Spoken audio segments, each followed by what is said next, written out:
आप हिंदू राष्ट्र का समर्थन क्यों नहीं करते? वो कह रहे हैं कि हिंदू एकता यात्रा होनी चाहिए, देश में हिंदुओं को एक रहोगे तो सेफ रहोगे। तो आपको एक रहने में क्या दिक्कत है? जब 26 जनवरी 1950 को भारत का संविधान लागू हुआ, उससे पहले तो ये हिंदू राष्ट्र ही था ना। उससे पहले हजारों साल से आपका क्या था? हिंदू राष्ट्र ही था। हम लोग पढ़ नहीं सकते, हम लोग संपत्ति नहीं रख सकते, हम लोग किसी रास्ते से चल नहीं सकते, हम सार्वजनिक तालाबों से पानी नहीं पी सकते, हमारी महिलाओं को स्तन ढकने तक की आज़ादी नहीं थी। तो वो हिंदू राष्ट्र नहीं था तो क्या था? हिंदू राष्ट्र को तो बाबा साहब डॉक्टर अंबेडकर ने जो है वो कॉफिन में डाला, उसको ताबूत में डाला और कील मारी संविधान की, इसलिए वो गायब हुआ, वरना तो हिंदू राष्ट्र ही चल रहा था। और अभी आपके सारे सब जो अधिकारी हैं, सरकार है, सारे आप हिंदू चला रहे हैं, फिर आपको किस चीज़ का डर है? तो आपके बस की कुछ है नहीं। आप एक हिंदू गांव नहीं बना सकते। आपको बेटी के लिए दामाद चाहिए तो आप अपनी जाति का ढूंढोगे, आपको अपना बेटे के लिए बहू चाहिए तो अपनी जाति की ढूंढोगे। आपको हर जगह जाति देखनी है। एक तो कोई इश्तिहार में देख रहा था अखबार में, उसमें किसी को ब्लड की ज़रूरत थी, उसमें भी लिखा था कि हमको जो है वो सवर्णा डोनर चाहिए। तो आप खून आपको अपने आदमी का चाहिए, आपको किराएदार अपनी जाति का चाहिए। आप सब जगह जाति देखते हो और कहते हो कि एक हिंदू राष्ट्र बनाओगे। आप एक हिंदू मोहल्ला नहीं बना सकते। हिंदू राष्ट्र का मतलब क्या? आप अपना काम करो, मैं अपना काम करूँगा। आपका काम क्या है? राज करना, मौज करना। मेरा काम क्या है? आपका मलमूत्र उठाना, आपकी गंदगी साफ करना। प्रधानमंत्री नरेंद्र मोदी जब गुजरात के मुख्यमंत्री थे तो उन्होंने किताब लिखी थी कर्मयोगी। कर्मयोगी किताब में वो लिखते हैं कि जब कोई व्यक्ति दूसरे व्यक्ति का हाथों से मल उठाता है तो उसको तीर्थ पर जाने जैसी अनुभूति होती है। उसको स्पिरिचुअल एक एहसास होता है कि आप मल उठाओगे तो आप अपनी इच्छा से उठा रहे हो और आपको तीर्थ पे जाने जैसा अनुभव होता है। तो हम प्रधानमंत्री जी से कहते हैं आप आइए ना, हमारा उठा के देखिए। आप तीर्थ का अनुभव क्यों नहीं कर रहे? हम तो तीर्थ का अनुभव करें, आपका मलमूत्र उठा के, आपका जो है गोबर उठा के। आपको तीर्थ पे नहीं जाना क्या है? Why should we have all the fun? आपको भी ज्वाइन करना चाहिए ना। आइए और हमारे साथ ज्वाइन कीजिए। ये आपकी हिंदू मानसिकता है। आप हिंदू राष्ट्र नहीं बनाना चाहते, आप सवर्ण पुरुषों का एक राष्ट्र बनाना चाहते हैं जहां महिलाओं को कोई अधिकार नहीं होगा, जहां दलितों को, शूद्रों को, अछूत कही जाने वाली जातियों को कोई अधिकार नहीं होगा। आपकी चंद जातियां जो हैं वो राज करेंगी। जो ओबीसी अपने आप को जातियां बोलती हैं वो उनकी सेवा करेंगी, वो उनके लिए लेबर फोर्स का काम करेंगी और हम लोग उनकी गंदगी साफ करेंगे। बहुत सारे सर्वे के लिए जो है अदालतें मना कर देती है, लेकिन मस्जिद के नीचे क्या है उसके लिए जो है अदालतें मान जा रही है। जब खोदने की बात आ रही है तो थोड़ा सा गहरा खोद लो ना भाई। आपको आपकी जो बुलडोज़र है, आपकी खुदाई का जो जेसीबी मशीन है, वो थोड़ा और गहरा नहीं खोद सकती। आप ऊपर से खोद लेते हैं और कहते हैं यहाँ मंदिर है, थोड़ा सा और नीचे खोदेंगे तो बुद्ध विहार मिलेगा। आपने जहाँ खुदाई करी, आज देखिए छत्तीसगढ़ में हर जगह बुद्ध निकल के आ रहे हैं, कर्नाटक में बुद्ध निकल के आ रहे हैं, जम्मू कश्मीर में कितनी बड़ी वो मिली है, वहाँ पर बुद्ध साइट मिली है। पूरी दुनिया में एक टेक्नोलॉजी है बच्चे पैदा करने की भाई। सब माँ के गर्भ से पैदा होते हैं, एक ही रास्ते से सारी संतानें दुनिया की निकलती हैं, वहीं से पैदा होती हैं। ये भारत के विचित्र लोग ऐसे हैं कि वो मुँह से जो हैं बच्चे पैदा कर देते हैं, वो भुजाओं से बच्चे पैदा कर देते हैं। तो ये टेक्नोलॉजी आज कहाँ गई? आज आपकी वो टेक्नोलॉजी लुप्त क्यों होगी? आप फिर क्यों अभी जिनके बच्चे नहीं हो पाते हैं वो फिर IVF कराते हैं, वो डोनर्स ढूंढते हैं, वो सारी आप तकनीकों पे जा रहे हैं। तो आप मुँह से बच्चे पैदा करके दिखाइए ना। नमस्कार, आप देख रहे हैं नेशनल दस्तक। मैं हूं रंजय कुमार। आज हैं हम राजेंद्र भवन परिसर में और आज यहां जो है पहली बार डॉक्टर बाबा साहब भीमराव अंबेडकर पत्रकारिता सबाल्टर्न पुरस्कार जो है प्रथम वर्ष का दिया गया। और इसमें जो है द न्यूज़ वीक जो चलाते हैं, हमारे साथ मौजूद हैं डॉक्टर सुमित चौहान। सुमित जी, पहले तो आपका स्वागत हमारे चैनल पे। बहुत बहुत शुक्रिया आपके सभी दर्शकों को। जय भीम। और आपको प्रथम जो ये पुरस्कार मिला है पत्रकारिता के लिए, डॉक्टर बाबा साहब भीमराव अंबेडकर पत्रकारिता सबाल्टर्न के लिए, इसके लिए भी आपको अलग से जो है बहुत बहुत बधाई। और हमारे काम को कोई सराहता है तो वो हौसला मिलता है कि आप ठीक काम कर रहे हैं और मेहनत करो, तो वो हौसला मिलता है इससे। चलिए, ये तो काम और वो पुरस्कार की बात हुई, लेकिन जो देश में अभी माहौल है कि जिस तरह से हमने सुना है डिस्कवरी ऑफ इंडिया, भारत एक खोज, लेकिन अभी अगर हम देखें तो भारत खोदो योजना पे काम चल रहा है, जिसमें हम देख रहे हैं कि अभी जो है कई अजमेर में भी याचिका लगी हुई है कि 800 साल पहले जो है वहाँ एक मंदिर हुआ करता था। एक किताब है हरिविलास शारदा की, उसी किताब के आधार पे जो है याचिका स्वीकार की गई है। और संभल में भी सर्वे हुए हैं। तो बहुत सारे सर्वे के लिए जो है अदालतें मना कर देती है, लेकिन मस्जिद के नीचे क्या है उसके लिए जो है अदालतें मान जा रही है और उस पर बात चल रही है। तो मस्जिद के नीचे क्या, उस पर क्या कहना कहना चाहेंगे आप?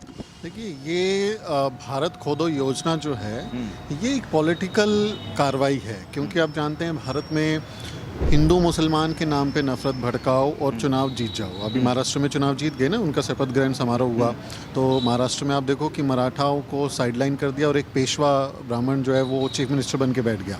तो ये इनके तरीके हैं कि कैसे दलित, बहुजन और ओबीसी जातियों को साइडलाइन किया जाए और धर्म के नाम पर उनको उलझा के रखा जाए।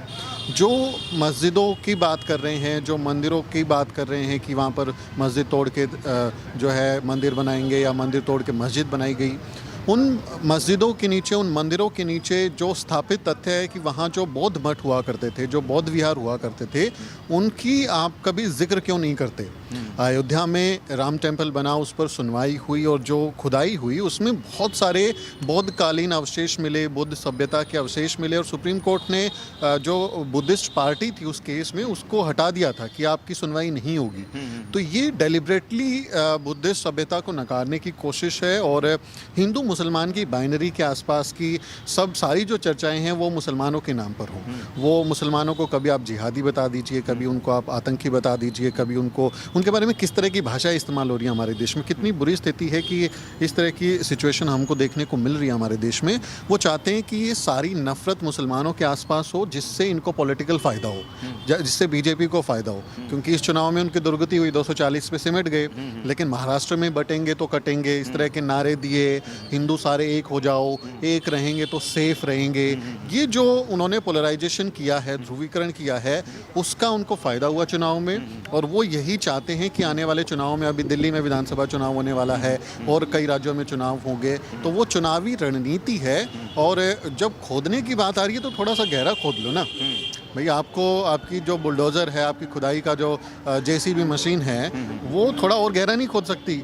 आप ऊपर से खोद लेते हैं और कहते हैं यहाँ मंदिर है, थोड़ा सा और नीचे खोदेंगे तो बुद्ध विहार मिलेगा, तथागत बुद्ध की मूर्ति निकलेगी। इस देश के कण कण में तथागत बुद्ध है ना। आपने जहाँ खुदाई करी, आज देखिए छत्तीसगढ़ में हर जगह बुद्ध निकल के आ रहे हैं, कर्नाटक में बुद्ध निकल के आ रहे हैं, जम्मू कश्मीर में कितनी बड़ी वो मिली है, वहाँ पर बुद्ध साइट मिली है।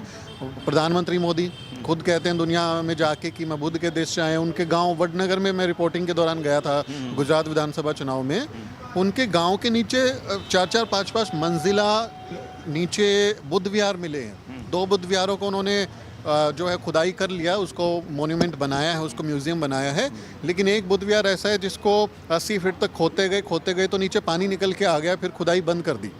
तो आपके यहाँ सब जगह बुद्धिस्ट साइट्स हैं, उसका कोई जिक्र नहीं करेंगे।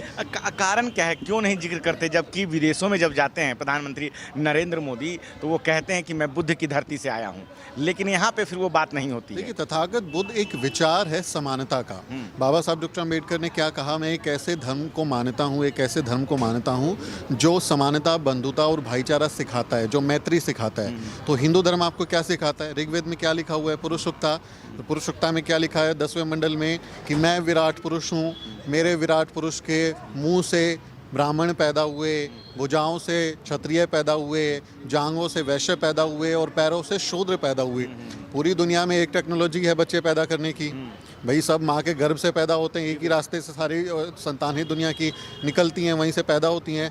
ये भारत के विचित्र लोग ऐसे हैं कि वो मुँह से जो हैं बच्चे पैदा कर देते हैं, वो भुजाओं से बच्चे पैदा कर देते हैं। तो ये टेक्नोलॉजी आज कहाँ गई?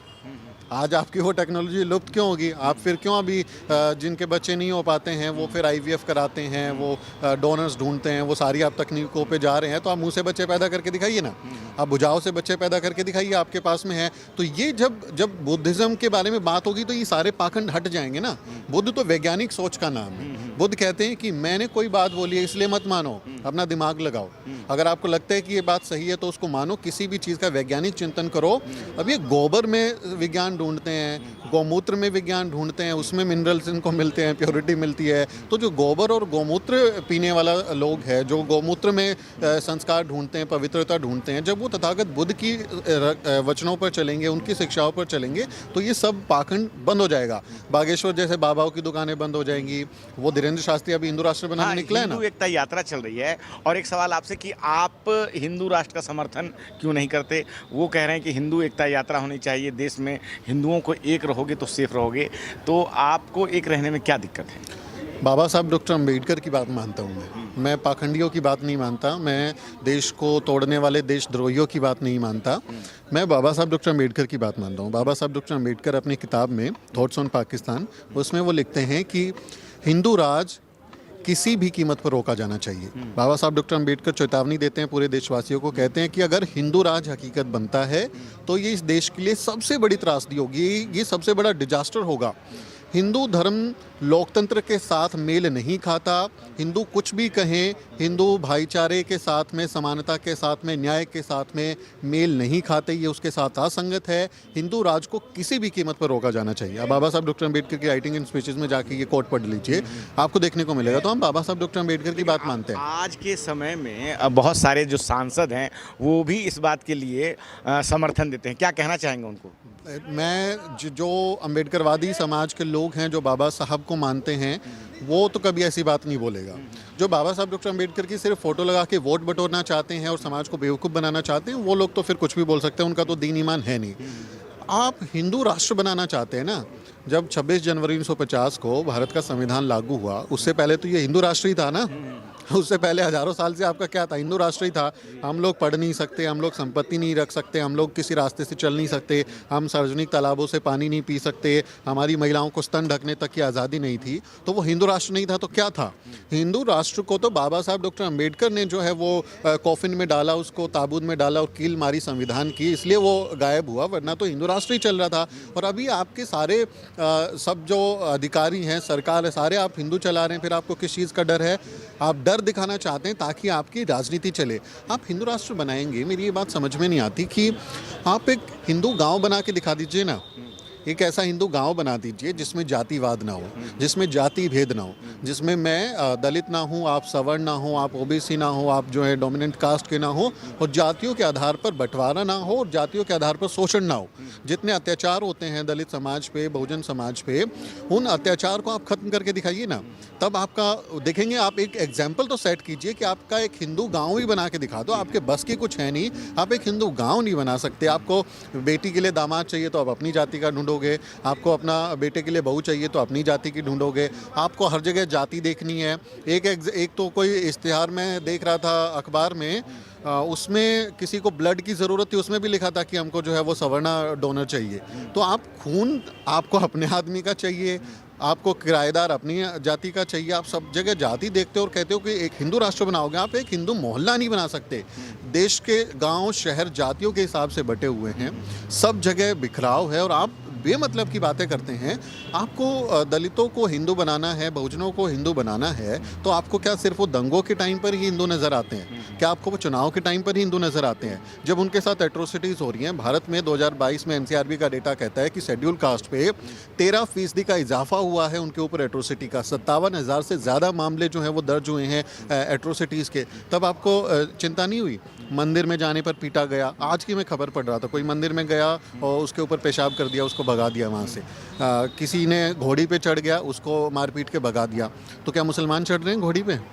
मंदिर में आपके मुसलमान जा रहे हैं, तब क्या क्यों मारपीट कर रहे हो? अगर वो हिंदू हैं तो उनके साथ एट्रोसिटीज़ क्यों कर रहे हो? महिलाओं के साथ एट्रोसिटी क्यों कर रहे हो? जो कि जिनको आप हिंदू कहते हो, दलित जातियों को, जो दलितों को रिजर्वेशन मिलता है, उसको क्यों गाली देते हो? तुम कोटे वाले हो, तुम मेरिट नहीं है तुम रिजर्वेशन वाले हो, तुम डिज़र्व नहीं करते, तुम्हारे में कुछ गुण नहीं है और तुम जो है फ्री का खा गए हो, तुमने हड़प लिया है, मलाई खा गई है। ये ताने हमको कौन देता है? ये ताने आप देते हैं ना। तब आपको नज़र नहीं आता कि हम लोग हिंदू हैं। तो हमारे एक रिजर्वेशन जो कि दलितों को मिलता है, जिनको आप हिंदू कहते हैं, उन्हीं को मिलता है। तो एक हिंदू दूसरे हिंदू को मिलने वाले आरक्षण का विरोध क्यों करता है? तब आपकी वो हिंदू एकता कहाँ चली जाती है? जब गाँव में हुक्का पानी बंद कर दिया जाता है, एट्रोसिटीज़ की जाती है, तब आपकी हिंदू एकता कहाँ चली जाती है? यहाँ आपको शमशान घाट में साथ में नहीं दफनाने दिया जाता। गुजरात में इलेक्शन के दौरान मैं खुद रिपोर्टिंग के लिए गया हूँ। होडा नाम का गांव है, आप इंटरनेट पे सर्च कर लिए। दलित समाज के, वाल्मीकि समाज के लोगों को अपने जो शव हैं वो जलाने की इजाज़त नहीं है। सरकारी जो वहाँ पे शमशान बना हुआ जिसमें गांव के लोग पूरे क्रिमेट करते हैं, लेकिन दलितों को अलाउड नहीं है, एंट्री अलाउड नहीं है। और ऐसे बहुत सारी जगह है कि जहाँ पर दलितों को एंट्री नहीं दी जाती है शमशान घाट में। तमिलनाडु में आपने देखा होगा, रास्ता बंद कर दिया था तो फ्लाईओवर से उन्होंने रस्सी से शव को बांध के नीचे उतारा और फिर दाह संस्कार किया।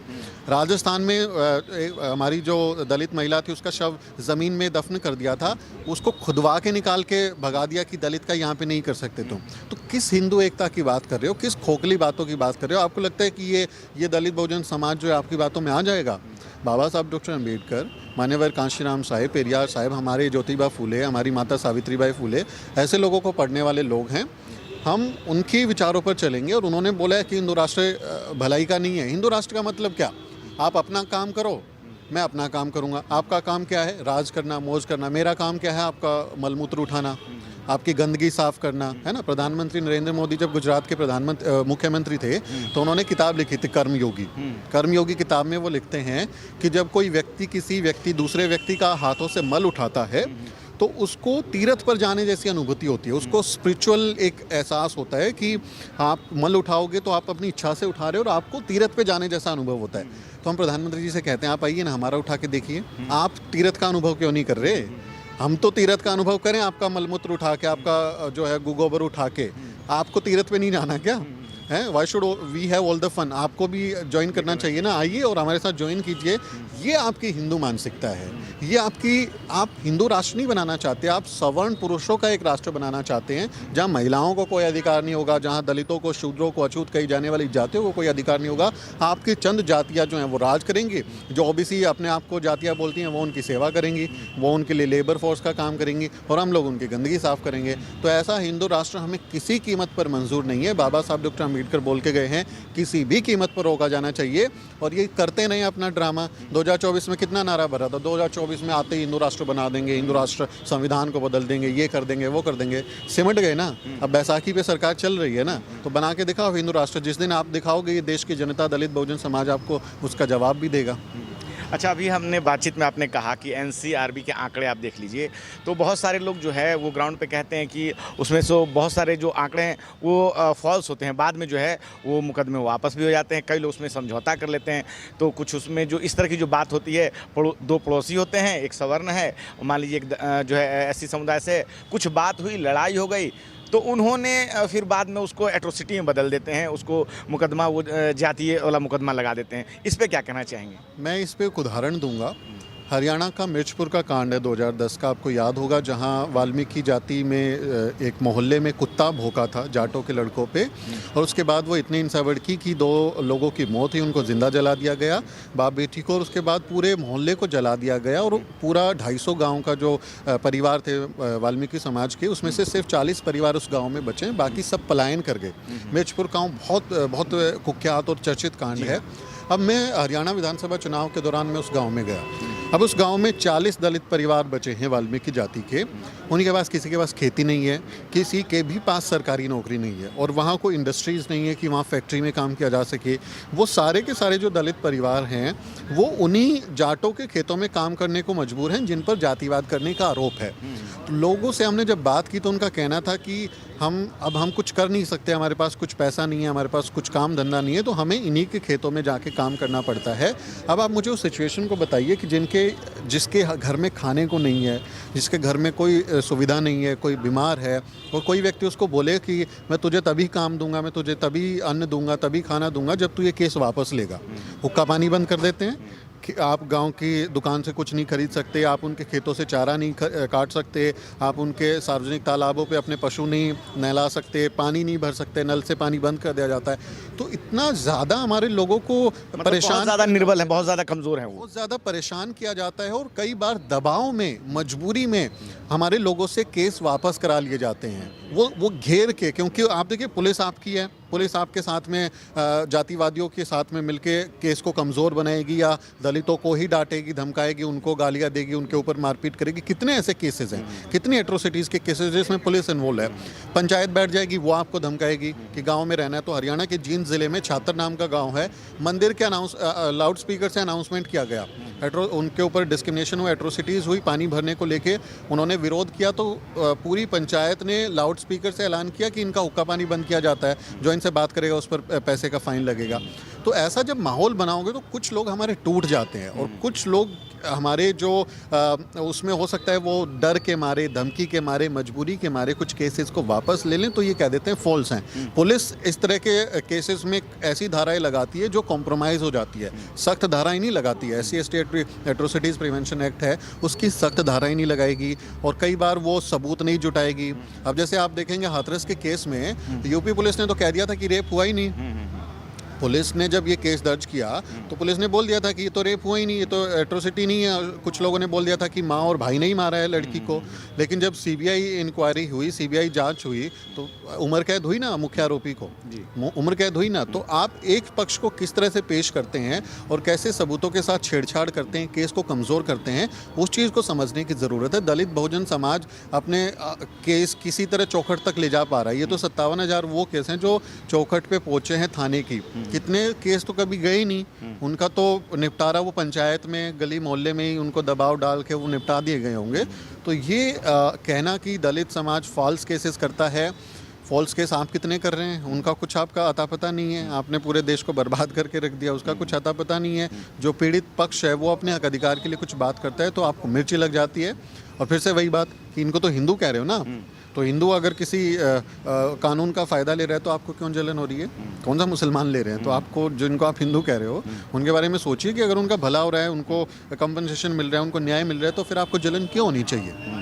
सुमित जी, आज 6 दिसंबर है और आज ही के दिन बाबा साहब भीमराव अम्बेडकर का जो महापरिनिर्वाण हुआ था और बाबा साहब भीमराव अम्बेडकर ने संविधान बनाया जिससे कि देश चल रहा है।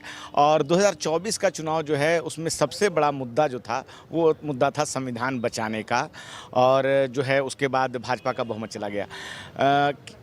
जो भाजपा है और जो उसके अलायंस है वो लोग कहते हैं कि इंडिया गठबंधन या कांग्रेस जो है ये एक छद्म लड़ाई लड़ रही है। संविधान कहीं खतरे में है ही नहीं, संविधान खतरे में था, इन्होंने आपातकाल लगाया था या जो भी था वो कांग्रेस पे लगाते हैं। कांग्रेस कह रही है कि संविधान खतरे में है। प्रधानमंत्री मोदी जो है वो संविधान बदल देना चाहते थे, हालांकि इस बार वो जीत नहीं पाए तो बदल भी नहीं पाए। इन दोनों दलों का अपना जो गठबंधनों का आरोप प्रत्यारोप है, आपको इस बात में कितना सही और कितना सच और कितना झूठ लगता है? कितना सच है? आज के दिन में संविधान कितने खतरे में है? देखिए, बाबा साहब डॉक्टर अम्बेडकर का जो संविधान है उसके प्रति सबसे ज़्यादा सम्मान किस समाज में है? जो उस किताब को किसी धार्मिक ग्रंथ से भी ज़्यादा सम्मान देता है। लोग गीता पढ़ते हैं, कुरान पढ़ते हैं, बाइबल पढ़ते हैं, उसको माथे से लगाते हैं। और वो इस पूरे देश में ऐसा इकलौता समाज है, दलित समाज, जो उस संविधान को माथे से लगाता है, उसको इतना सम्मान देता है कि ये किताब ना हो तो हमारा कोई अस्तित्व नहीं होगा। क्योंकि जब ये किताब नहीं थी तब आपने देखा है भारत के इतिहास में दलित समाज के साथ क्या हुआ है। तो दलित समाज संविधान से अटूट प्रेम करता है और बहुत उसके प्रति सम्मान जाहिर करता है। तो संविधान को बचाने की लड़ाई, कि संविधान बना रहे, ये लड़ाई दलित समाज कई दशकों से लड़ रहा है। आप देखेंगे जब बाबा साहब डॉक्टर अम्बेडकर का परिनिर्वाण हुआ उसके बाद हमारे लाखों लोगों ने बौद्ध धर्म की दीक्षा ली, हिंदू धर्म को नकारा और जो अपने हक अधिकार थे उसके लिए संघर्ष किया। बाबा साहब डॉक्टर अम्बेडकर की राइटिंग्स एंड स्पीचेस का पब्लिकेशन हो, इसके लिए आंदोलन हो रहे हैं। बाबा साहब डॉक्टर अम्बेडकर का स्टैचू संसद में लगे, उसके लिए हमारे लोग आंदोलन कर रहे हैं। SC/ST prevention of atrocities act पास हो जाए, उसके लिए आंदोलन कर रहे हैं। महाराष्ट्र के मराठवाड़ा यूनिवर्सिटी का नाम डॉक्टर अम्बेडकर के नाम पर हो तो नामांतर आंदोलन में हमारे लोग शहीद हो रहे हैं। SC/ST एक्ट कमज़ोर हुआ तो उसको बचाने के लिए हमारे लोग 12 लोग शहीद हुए। तो ये जो संविधान को बचाने की लड़ाई है ना, ये लड़ाई असल में इस देश का दलित समाज लड़ रहा है, इस देश का वंचित समाज लड़ रहा है। और आप देखिए कितने लोग हमारे जेलों में हैं, कितने सारे लोगों को जेल हुई है, एट्रोसिटीज़ हुई हैं, मार दिया जाता है। तो संविधान को बचाने का जो असल काम है वो दलित समाज कर रहा है। सरकार कोई भी हो, चाहे वो इंदिरा गांधी की सरकार हो, राजीव गांधी की सरकार हो, अटल बिहारी वाजपेयी की सरकार हो, संविधान की समीक्षा होगी, संविधान को बदला जा सकता है। ये कमीशन तो अटल बिहारी वाजपेयी ने बनाया था। जब अटल बिहारी वाजपेयी की सरकार आई थी 99 से 2004 के बीच में, तो उन्होंने कमीशन बनाया था, संविधान में इसकी समीक्षा आयोग बनाया था। तो वो क्या एजेंडा था आपका बदलने का? सरकार बनने से पहले ही ज्योति मिड्ढा जैसे जो बीजेपी के कैंडिडेट थे वो क्या बोल रहे थे? 400 पार चाहिए क्योंकि हमको हमको संविधान बदलना है। अनंत हेगड़े जैसे लोग खुलेआम क्या बोल रहे थे, हमको 400 सीट चाहिए क्योंकि हमको संविधान बदलना है। तो ये लोग लगातार कोशिश कर रहे थे कि इनका मैंडेट आए और संविधान में मन मुताबिक ये लोग चेंज कर पाएँ। और संविधान पर हमले के सबूत हमारे पास है ना। दलितों पर एट्रोसिटी बढ़ी कि नहीं बढ़ी? आपके राज में बढ़ा, उनके साथ अत्याचार बढ़े, इसका मतलब संविधान खतरे में है।